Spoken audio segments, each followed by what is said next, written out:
Hello everyone, this is Julian from Kanen Coffee, and today we have a Marzocco GS3 with us in the shop, and it came in because it was periodically turning off the steam boiler.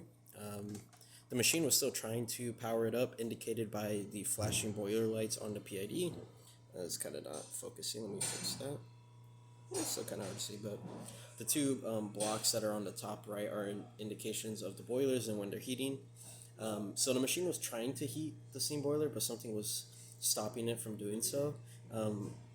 For the most part, that's usually the PID, or not the PID, the relays.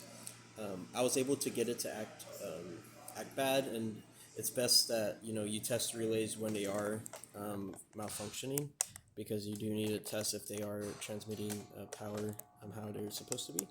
And after testing it, it seems like your relay was bad, and so I replaced the relay. Here's your old one right here, and so I replaced it with a brand new one and tested it. So I tested it after the installation for about 3 hours, and then today I tested it for about 5 to make sure that everything was running as good and normal, and everything is. It kept temperature, it kept it stable, even after using it multiple times and draining out the steam boiler steam reserve.